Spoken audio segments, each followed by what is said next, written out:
DJ, you go crazy. DJUTV, let them know who we got in the building. It's Mama K.I. on the scene. Mama K.I., what you on, gang? Man, I'm ganging it up with the red cup. Can't do nothing but gang all day long. Well, welcome to DJUTV. It's definitely a blessing to have you. How you feeling tonight? I'm feeling good. Thanks for having me, DJ. For sure. Well, you know, we hear about a young lady named K.I. so much throughout the blogs, interviews, even rap songs, right? Yep. And you know, she's not here to, you know, tell her side of the story. We've interviewed her brother, shout out G.I. Joe. But I was just trying to get into some real Chirac history, and you came to my mind. So I'm so glad that you came to sit on our couch tonight and share with us your story. No problem. So can we take it from the top, Mama K.I., and can you tell us where you from? I'm from 63rd, originally, Chi-Town, Chicago, Illinois, 60637. Okay, 63rd. 63rd. Is that the famous 63rd we hear about all the time? That's the famous, infamous 63rd. Yes, it is. So 63rd to King Drive? No. We from St. Lawrence. Oh, my bad. Yep, the FBG movement. STL. Yeah, for sure. Okay. My grandma owned a house over there for like 60 years. So that's St. Lawrence. Really? Yeah. So can you tell us what it was like for you growing up over there? Pretty much it was like the same, but it wasn't as drastic as it was for the millennial kids. But, you know, I went through, you know, phases where, you know, I was a young child, being in shootouts with my daddy and, you know what I'm saying, seeing drugs being sold, seeing prostitution, all that, you know. So it wasn't the era that my kids grew up in. It wasn't nothing new. It was just that it was just going, you know, to the 10th power with it, you know. You know, man probably was on power 4 or 5, but once the 90s and the 2000 hits, it was like to the 10th power with everything, with the gangs, with the drugs, with the guns. You know, I got a gun case, you know what I'm saying, when I was young, you know, stuff like that, you know, but it is what it is when it come down to it. So when you was growing up, your parents were in the streets? For sure. Both of them? Yep. Okay. And how many siblings do you have? I got 5 siblings. Okay. Yep. And where do you fall within the bunch? I'm the oldest. Okay. Yep. So you big sis? Yep. Okay. Everybody. I'm mama and big sis. Right. Yep. Okay. So tell us about the mama part. You had to raise your brothers and sisters? A little bit. You know, like I say, parents in the street. So you know what I'm saying. A lot of times I was taking care of mama duties with the feeding the kids and, you know, making sure they looking proper to go to school, stuff like that. Not none too major. They was always there, but, you know, when it came down to the streets, you know, that was part of their priorities too. Right. You know, it wasn't nothing major, but yeah, I stepped in. Okay. And so you come from a family of 5, and you've had 5 kids yourself, correct? I did. Okay. How old were you when you had your first child? I was 18. Okay. And can you tell us what that was like, your first pregnancy?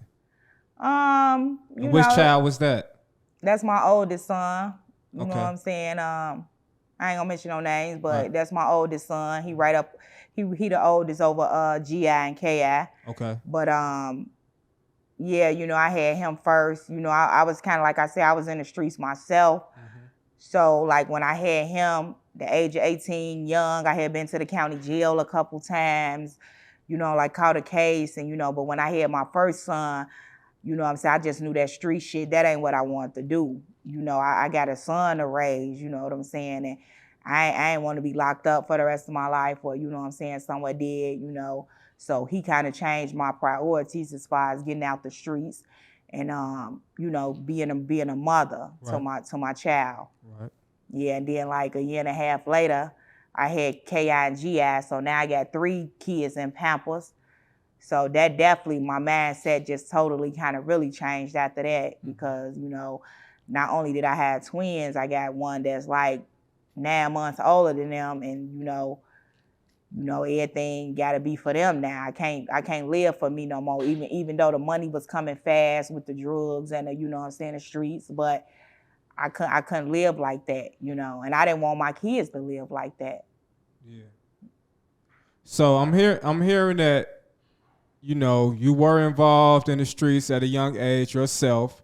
Your parents were, so it sounded like this the cloth that you come from. Right. Kind of pretty much a product of your environment. Right. I didn't ask to be here. Who asked to be here? Who asked to be born into this or into something like that? Nobody.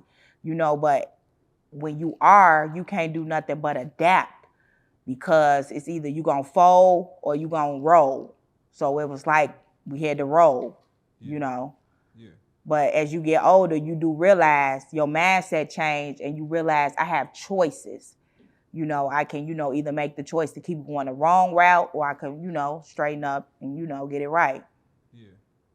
So just looking back, probably, I don't want to, put your age out there, but just looking back, 20, 30 years ago, right? Can you just give us a crazy KI mama story growing up on 63rd? What's some of the mess you was getting into? Man, we had the clucks coming around or the hypes and, trying to take off with the bags and the stuff like that. We might have to shake some and, we got to get down on a hype or something, you know what I'm saying? Or get somebody some work and they done ran off with the work and, now we got to get down for the money or the work, So, yeah, crazy story, 63rd, St. Lawrence, Steve's Liquors, we got down on a female one time, she ended up pulling out a box cutter, sliced one of my girls in the face. So, what I'm saying, we had to stomp her till it was no more stomping, at that point. But yeah, crazy. That was one of the crazy stories. My girl got cut though. So, I never forget that. That was kind of like a traumatization for me, Right. Yeah. And she's still with us, Scotta, today. Still with it, but it looked good. They fixed up good. Yeah. Right. Yeah, they fixed up real good. So, did you grow up around the same time in the same area with Mama Duck? Did y'all grow up together? Yeah, we didn't grow up together. Okay. She was from the low, but they had people all over. But once we had kids, and our kids was like in the teens, like her daughter, her son, the rapper, they moved to that area. Actually, on that block, they moved on that block. So like right down the street, across the street. So by me already kind of knowing the people from the low end and Ida B. Wills and all of them, it wasn't none. We clicked, bam. My kids was clicking anyway. So, it wasn't none for me and Mama Duck to click. That's my girl, Right. Yeah, her daughter fought my daughter, fought KI, and her son fought GI before. Like, really? Sister, brother gonna fight. Yeah, they had a fist fight before in the hood, when they were shorties. But yeah, we always remain cool. You know what I'm saying? Yeah. I ain't got nothing but love for Mama Duck. That's what's up. DJ, you go crazy.